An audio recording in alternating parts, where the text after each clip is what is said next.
नमस्कार. आज मी बनवणार आहे एकदम टेस्टी आणि कुरकुरीत अशी कोबीच्या वड्या. घरातल्या साधा कोबी वापरून अगदी कमी साहित्यामध्ये बनणारी ही रेसिपी आहे. बाहेरून खुसखुशीत आणि आतून मऊ अशी ही वडी एकदा खाल्ली की पुन्हा पुन्हा बनवावीशी वाटेल. चहासोबत खायला किंवा संध्याकाळच्या नाश्त्यासाठी एकदम परफेक्ट आणि खास म्हणजे ही रेसिपी बनवायला खूप सोपी आहे. अगदी नवशिकांनाही जमेल. चला तर मग वेळ न घालवता सुरुवात करूया आजची झटपट आणि चविष्ट कोबीच्या वड्या रेसिपी. तर सर्वात आधी इथे मी अर्धी कोबी घेतलेली आहे. तुम्हाला वड्या किती बनवायच्या आहेत त्यानुसार तुम्ही कोबी घ्या. मी ते अर्धी कोबी घेतली आहे. ही कोबी मी पहिलेच धुवून घेतली आहे आणि आता याला मी कापून घेतलं थोडं, पण मग आपल्याला कापून न घेता किसून घ्यायचं, म्हणजे याचा आपल्याला किस पाहिजे छान असा. आणि जर तुम्हाला कापून पण पाहिजे असेल तर बारीक अशी उभी मस्त कापून घ्या आणि बनवा. होतात तशा पण मी याला आता पूर्ण कोबी किसून घेतला. आता याला किसल्यानंतर याच्यासाठी लागणारा थोडासा ठेचा तयार करायचा. इथे थोडीशी अद्रक, थोडा लसूण, मिरच्या आणि कढीपत्ता. किती तिखट पाहिजे त्यानुसार तुम्ही मिरच्या घ्या. आता इथे हे सर्व आबडधोबड मिक्सरला फिरून घ्यायचं. तर 1 चमच जिरे पण टाकायचे त्यामध्ये आणि पाहिजे तर तुम्हाला कोथिंबीरसुद्धा टाकू शकता.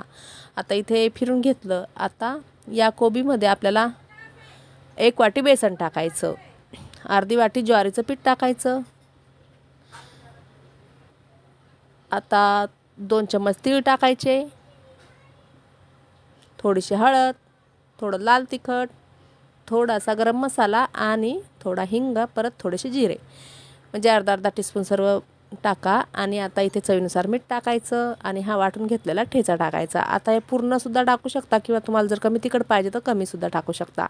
आता हे टाकल्यानंतर याला पहिले मिक्स करायचं. पाणी न टाकता मिक्स करायचं, कारण कोबी ओला असतो, कोबी लगेच पाणी सोडतो, त्यामुळं याच्यात पहिलं पाणी टाकायचं नाही.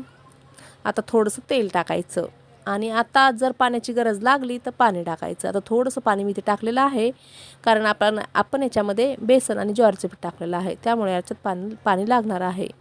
तर इथे बघू शकता मी अशा प्रकारे याचा मिश्रण बनवलं आहे.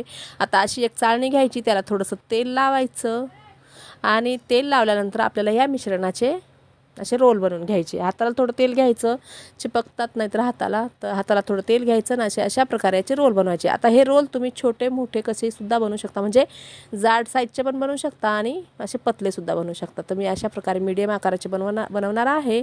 तसे रोल बनवायचे आणि जेवढे रोल होतील तेवढे या तेल लावलेल्या चाळणीमध्ये ठेवायचे आहेत.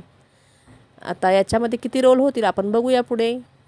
आता मी अशा प्रकारे एक रोल बनवून घेतला. आता दुसरा पण बनवते. तर खूप सोपा नाश्ता आहे हा. तर तुम्ही जेव्हा पण तुम्हाला खायचा असेल तर बनवू शकता, किंवा तुम्ही हा नाश्ता बनवून म्हणजे असं बनवून उकडून कापून फ्रीजमध्ये पण ठेवू शकता आणि जेव्हा पाहिजे तेव्हा बनवून खाऊ शकता. आता एवढ्या मिश्रणामध्ये 5 रोल झालेले आहेत. आता याला आपल्याला गॅसवर टोप ठेवायचं, त्यामध्ये पाणी टाकायचं आणि 15 ते 20 मिनटं छान असं हे वाफवून घ्यायचं आहे. 15-20 मिनटानंतर थंड करून घ्यायचे आणि आता आपण याला कट करून घेऊया.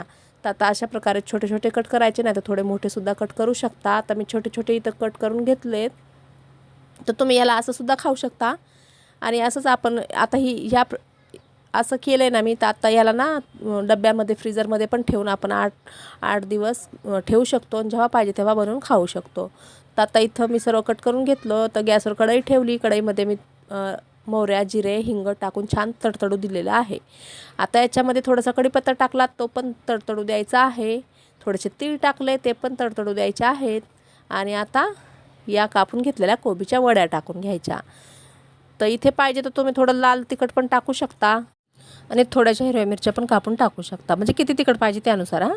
तर आता याला छान असं गॅसची फ्लेम मीडियम ठेवायची आणि मस्त अलटीपलटी करून याला छान असं भाजून घ्यायचं. तुम्ही या वड्याला तळून पण घेऊ शकता, म्हणजे तेलामध्ये डीप फ्राय पण करू शकता किंवा शॅलो फ्राय पण करू शकता, किंवा मी जसं बनवत आहे ना अशा प्रकारे पण करू शकता. अशा प्रकारे छान लागतात. तर इथे या वड्या मी मस्त अलटीपलटी करून छान असं मिक्स करून शिजवून घेत आहे. तर नक्की हा नाश्ता करून बघा आणि मला कमेंट बॉक्समध्ये सांगायला विसरू नका कसं झालेलं आहे. तर कधी ना आपल्या घरात असं कुणाला कोबी आवडत नाही किंवा भाकर आवडत नाही, तर तुम्ही अशा प्रकारे कोबी, ज्वारीचं पीठ, बेसन टाकून हा नाश्ता बनवू शकता. तर मस्त मुलं आवडीने खातील आणि सगळेच आवडीने खातील आणि सगळ्यांनाच खूप आवडणार, नक्कीच बनवून बघा. तर इथे आता हे नाश्ताच रेडी झालेला आहे. इथं केला मी गॅस बंद.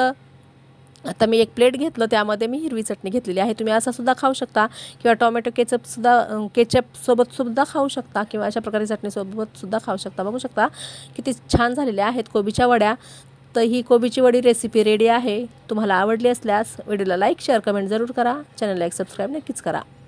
चला तर भेटूया परत एका नवीन व्हिडिओमध्ये नवीन रेसिपी घेऊन. बाय. जय महाराष्ट्र.